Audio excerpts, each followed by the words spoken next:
करणार आहे, बँड वाजेल की ब्रँड वाजेल? वळूया पुढच्या बातमीकडे.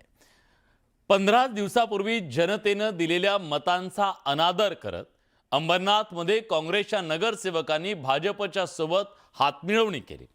काँग्रेसनं कारवाईचा बडगा उगारताच काँग्रेसचे सगळे नगरसेवक भाजपवासी झाले. त्यामुळे अंबरनाथमध्ये काँग्रेस शून्यावर आली आहे, तर भाजप थेट सत्तेत पोहोचली आहे.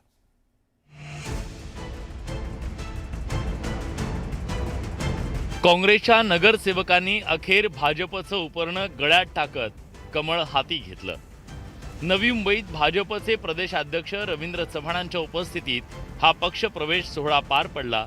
ज्या नगरसेवकांनी भाजपमध्ये प्रवेश केला त्यात प्रदीप नाना पाटील, दर्शना पाटील, अर्चना पाटील, हर्षदा पाटील, तेजस्विनी पाटील, विपुल पाटील, मनीष म्हात्रे, धनलक्ष्मी जयशंकर, संजीवनी देवडे, दिनेश गायकवाड, किरण राठोड आणि कबीर गायकवाड यांनी भाजपमध्ये प्रवेश केला.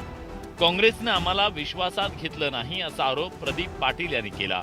तर विकासासाठी काँग्रेसचे नगरसेवक आमच्यासोबत आल्याचं रवींद्र चव्हाण म्हणाले. तिथला प्रत्येक प्रभाग आणि तिथले असणारी प्रत्येक विकासात्मक कामं ही मार्गी लागली पाहिजेत, त्या दृष्टिकोनातून सातत्याने प्रयत्न करणं हे भारतीय जनता पार्टीचं मूळ त्या ठिकाणी राहिलं. भाजपा सेनेच्या बालेकिल्ल्यात आणि आम्हाला ह्या पद्धतीने बाहेर ढकललं, तर कुठेतरी आमच्या पाठी कोणतरी हात म्हणून भाजपाने आम्हाला साथ दिली, हाक दिली आणि ती मी मान्य केली आणि विकासाच्या दृष्टीने आम्ही त्यांच्याकडे वळत झालो. अंबरनाथ नगरपालिकेत भाजप आणि काँग्रेसनं एकत्र येऊन सत्ता स्थापना केली. नगराध्यक्ष पदाच्या थेट निवडणुकीत भाजपच्या तेजश्री करुंजले पाटील विजयी झाल्या. सर्व सत्ता हाती घेण्यासाठी शिंदेंच्या शिवसेनेला बाजूला ठेवून ही हातमिळवणी करण्यात आली होती, पण त्यावर टीका झाल्यानं ती युती तुटली. काँग्रेसनं त्यांच्या नगरसेवकांना निलंबित केल्यानं त्यांनी थेट भाजपचा मार्ग धरला. त्यामुळे पुन्हा अंबरनाथ नगरपालिकेत भाजपचं वर्चस्व निर्माण झालंय. परिणामी अंबरनाथमध्ये काँग्रेस झिरो झाली आहे. त्यामुळे काँग्रेसच्या नेत्यांनी पक्षांतरावरून भाजपवर हल्लाबोल केलाय. निवडून आल्यानंतर काँग्रेसच्या 12 नगरसेवकांनी त्यांची भूमिका पक्ष म्हणून ठेवणे आवश्यक होती, मात्र त्यांनी ती भूमिका ही ठेवली नाही. त्यांनी थेट स्वरूपाच्या मध्ये भाजपमध्ये ला सपोर्ट जो केला हा चुकीचा आहे. अंबरनाथ मधील हात मिळवणीवर मुख्यमंत्री देवेंद्र फडणवीस यांनी नाराजी व्यक्त केली होती. त्यामुळे ती युती अखेर तुटली. पण याच मुद्द्यावरून संजय राऊतांनी सलग 2 दिवस आक्रमक पवित्रा घेतलाय.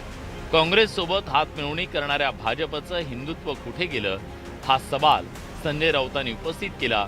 महाराष्ट्र आणि देशात भाजप शिवसेनेला काहीही करणं शक्य असल्याचा टोला राऊतांनी लगावला. हे सगळे शेवटी पैशाचेच खेळ आहेत, दबावाचे खेळ आहेत. कोण कोणाच्या मागे जाईल सांगता येत नाही. जर भाजपा काय AIMची युती होऊ शकते, AIIMची, किंवा भाजपा अंबरनाथला काँग्रेसची युती होऊ शकते, तर देशाच्या महाराष्ट्राच्या राजकारणात भाजपला काही शक्य नाही किंवा शिंदे गटाला काही शक्य नाही. काँग्रेसच्या निलंबित सर्व 12 नगरसेवकांनी भाजपमध्ये प्रवेश केल्यानं त्यांच्यावर पक्षांतर बंदी कायदा लागू होईल की नाही असा प्रश्न निर्माण झाला.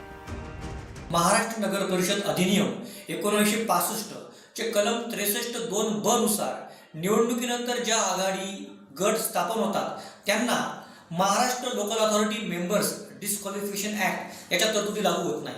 त्यामुळे अंबरनाथ विकास आघाडी निश्चितच या आघाडीला कायदेशीर अधिष्ठान आहे.